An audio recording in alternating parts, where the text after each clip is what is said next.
Bismillahirrahmanirrahim. Assalamualaikum warahmatullahi wabarakatuh. Perkenalkan, nama saya Mulia Sri Huda Arizal, Matematika 18 dengan nomor NIM Y1D01856.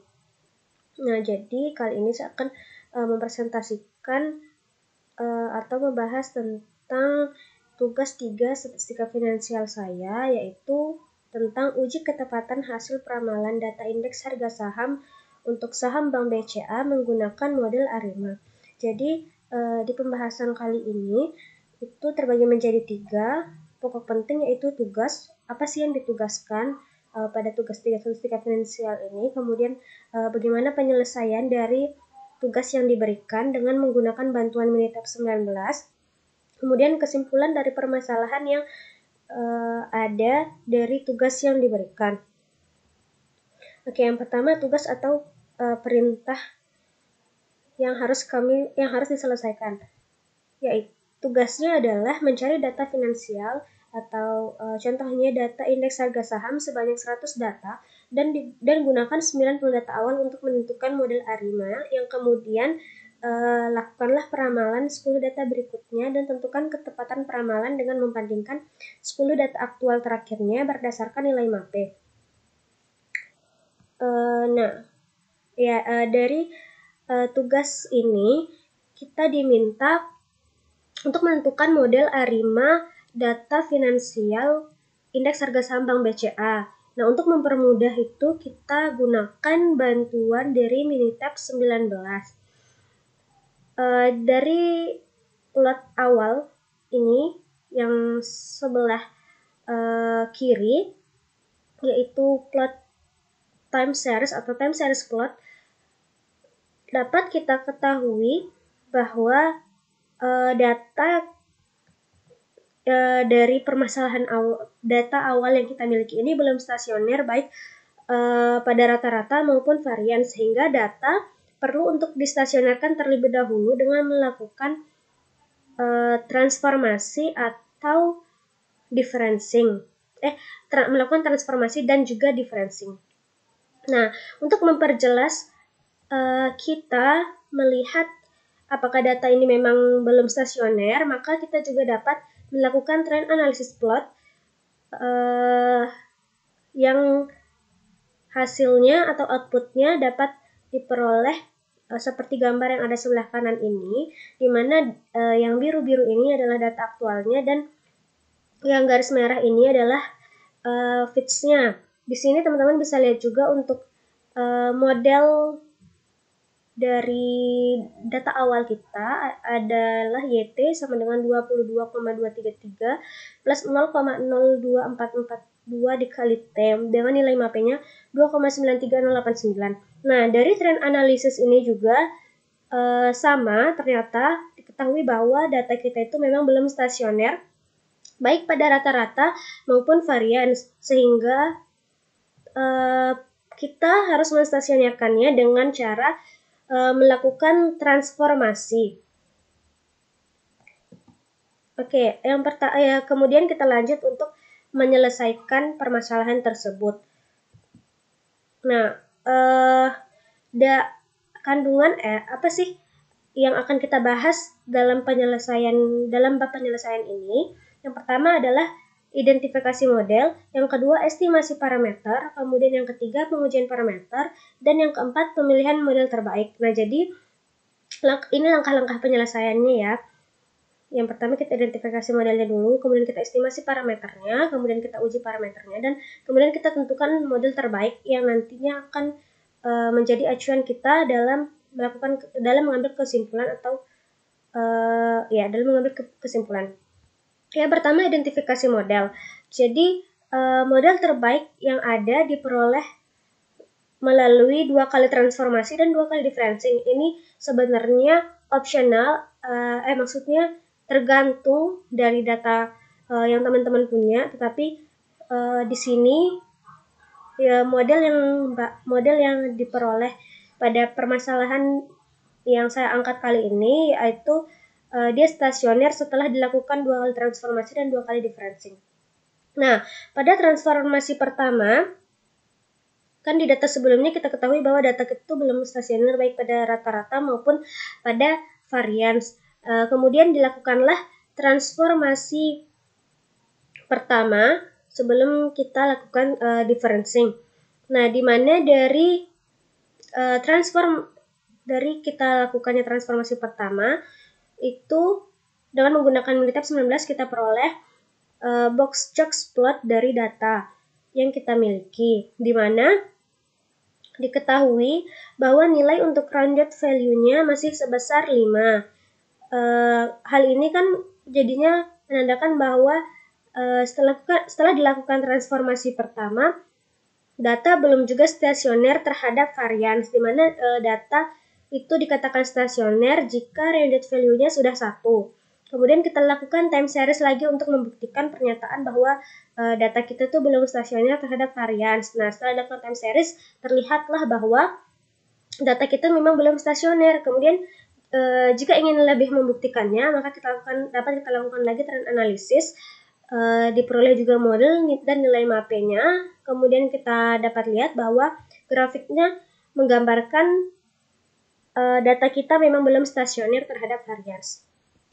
Kemudian dilakukan transformasi kedua untuk menstasionerkan data terhadap varians. Nah, dari transformasi kedua kita peroleh Box-Cox plot untuk transformasi keduanya dengan nilai rounded value-nya sudah bernilai 1, di mana ini menandakan bahwa data kita sudah stasioner terhadap varians. Nah, kita lakukan lagi kita lakukan lagi untuk mengecek apakah data kita sudah stasioner terhadap varians atau belum. Nah, dari plot time series ini diketahui bahwa setelah dilakukan 2 kali transformasi, data yang ada sudah stasioner terhadap varians. Kemudian untuk memperjelasnya lagi, kita dapat melakukannya dengan melihat trend analysis, di mana trend analysis ini terlihat bahwa data kita sudah stasioner terhadap varians. Nah, dari trend analysis pertama terlihat bahwa data sudah stasioner terhadap varians, namun dilihat dari garis merah yang ada pada plot trend analysis terlihat bahwa garis masih bergerak dari kiri ke bawah menuju ke kanan atas, sehingga data masih perlu untuk distasionerkan terhadap rata-rata dengan melakukan proses differencing. Nah, kemudian kita lakukan proses differencing yang pertama. Setelah dilakukan proses differencing, diperoleh kita cari plot time series atau time series plotnya, kemudian diperolehlah seperti gambar pada berikut ini. Nah, dari gambar diketahui bahwa data kita setelah dilakukan 2 kali transformasi dan 1 kali differencing ternyata masih belum stasioner terhadap rata-rata, tetapi sudah stasioner terhadap varians. Nah, untuk lebih jelasnya kita dapat lihat dari plot trend analysis atau trend analysis plot ini, bahwa garis merah ini menandakan data kita masih belum stasioner terhadap rata-rata karena garisnya masih belum lurus membentuk sumbu vertikal ya. Kemudian kita lakukan lagi differencing kedua.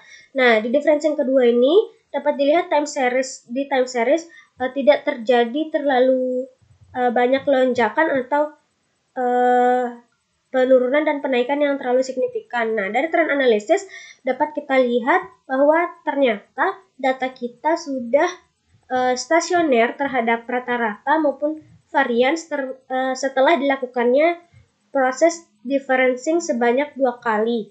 Di sini kita lihat bahwa garis merahnya sudah lurus ya.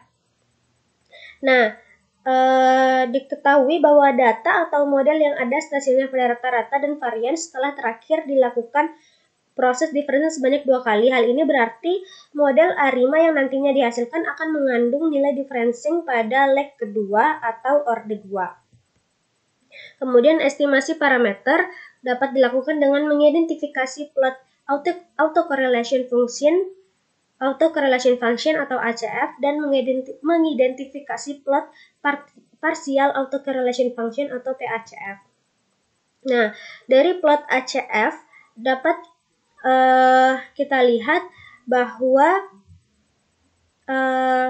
data kita dice down pada leg ke-1 dan pada plot PACF dapat dilihat bahwa dia cuts off pada leg ke-4, sehingga berdasarkan kedua plot ini, yaitu plot ACF dan plot PACF, dapat kita estimasi modelnya sebagai berikut. Nah, ini. Jadi kita punya di sini ada 11 model. Ada 11 model. 1, 2, 3, 4, 5, 6, 7, 8, 9, 10. 10 model. Yang pertama yaitu ARIMA 020, ARIMA 021, ARIMA 022, ARIMA 023, ARIMA 024, 120, 121, 122, 123, dan 124. Nah, 2 di sini kan itu orde kedua karena kita melakukan differencing 2 kali kan. Kemudian yang ini karena ACF-nya dice down pada leg pertama, jadi hanya ada 0 sama 1. Kemudian ini PACF-nya kan cuts off pada leg keempat, jadi 0 sampai 4. Ya, kemudian pengujian parameter diagnostic checking. Pengujian parameter atau diagnostic checking dilakukan dengan 2 uji, yaitu uji signifikansi parameter model dan uji asumsi residual. Yang pertama, pengujian signifikansi parameter model. Pengujian ini dilakukan untuk mengetahui kesimpulan apakah model layak untuk digunakan atau tidak dengan melihat nilai p-value-nya dengan taraf signifikansi 5% atau 0,05 dan hipotesisnya yaitu H0 koefisiennya cocok dan H1 koefisiennya tidak cocok jika H0 diterima jika p-value-nya lebih kecil dari 0,05, kemudian H1 diterima jika p-value-nya lebih besar dari 0,05. Nah, dari 10 model yang kita punya, setelah dilakukan trend analis, setelah dilakukan pengecekan menggunakan ARIMA dengan bantuan menggunakan model ARIMA dengan bantuan Minitab 19, diperoleh bahwa model yang paling baik ada 3, yaitu model ARIMA 021, 023, dan 120, sehingga pengujian parameter dilakukan hanya pada ketiga model ini. Nah, untuk pengujian signifikansi parameter model dapat dilihat bahwa untuk model ARIMA 021 p-value-nya 0,0. Ini dilakukan menggunakan bantuan Minitab ya. Jadi selain dari 3 model ini p-value-nya tuh lebih besar dari 0,05 semuanya.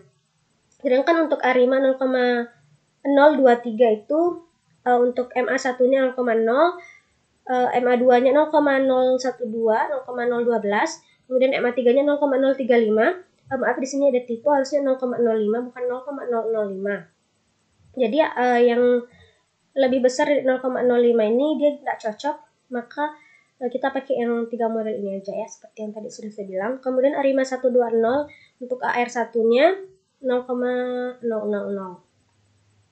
Kemudian uji asumsi residual dilakukan dengan 3 tahapan pengujian, yaitu yang pertama uji asumsi normalitas, yang kedua uji asumsi white noise, dan yang ketiga atau yang terakhir uji MSE.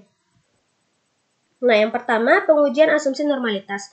Pengujian ini dilakukan untuk mengetahui apakah model berdistribusi normal atau tidak adalah dengan melihat p-value-nya dengan taraf signifikansi 5% atau 0,05, dengan hipotesis ujinya H0 sama dengan residual berdistribusi normal dan H1 sama dengan residual tidak berdistribusi normal.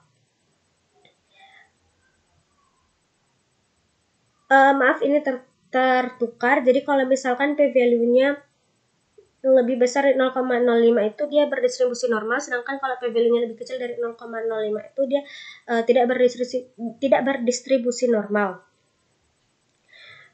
Jadi diperoleh dari pengujian asumsi normalitas Arima 0,2, Arima 021, Arima 023, Arima 120 itu p-value-nya semuanya lebih besar dari 0,05 sehingga disimpulkan bahwa Arima tersebut ketiga model Arima ini berdistribusi normal. Kemudian yang kedua, pengujian white noise. Nah, pengujian ini dilakukan untuk mengetahui apakah residual bersifat independen, di mana diartikan tidak berkorelasi dan mempunyai varians yang identik atau konstan. Dilakukan dengan suatu uji yang namanya uji asumsi white noise.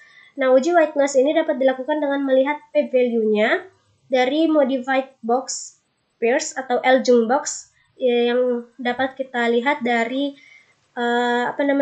bantuan output setelah menggunakan Minitab 19 dengan taraf signifikansi 5% atau 0,05, di mana hipotesis ujinya H0 sama dengan R1 sama dengan R2 sampai dengan RK sama dengan 0, yang artinya tidak ada lag yang berkorelasi. Kemudian H1 RK tidak sama dengan 0, yang dimana artinya minimal ada satu lag yang saling berkorelasi. Nah, untuk ketiga model di lag 12, 24, 36, dan 48, untuk model pertama p-value-nya 0,283, 0,724, 0,765, dan 0,892. Kemudian model kedua 0,088, 0,527, 0,535, dan 0,593. Untuk model ketiga itu p-value-nya 0,09, 0,136, 0,166, dan 0,492. Ini kan berarti RK-nya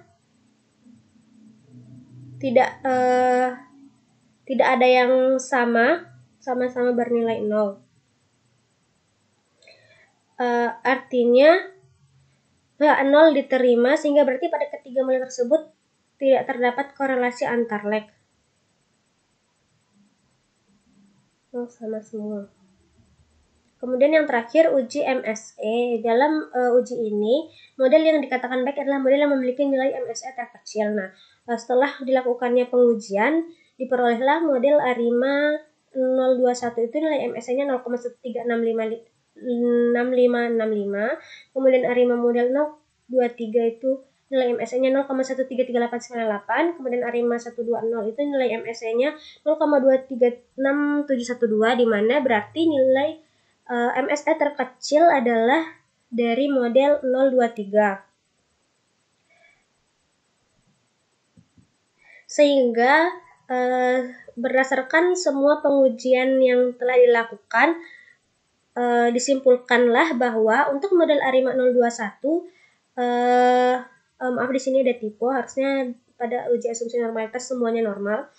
Kemudian untuk uji signifikansi parameter, koefisiennya cocok semua. Kemudian uji white noise juga untuk ketiga model independen semua, dan yang menentukan berarti hanya dari nilai MSE, di mana dari pengujian MSE sebelumnya diperoleh bahwa Arima 023 memiliki nilai MSE yang terkecil, sehingga model yang terbaik adalah model Arima 023.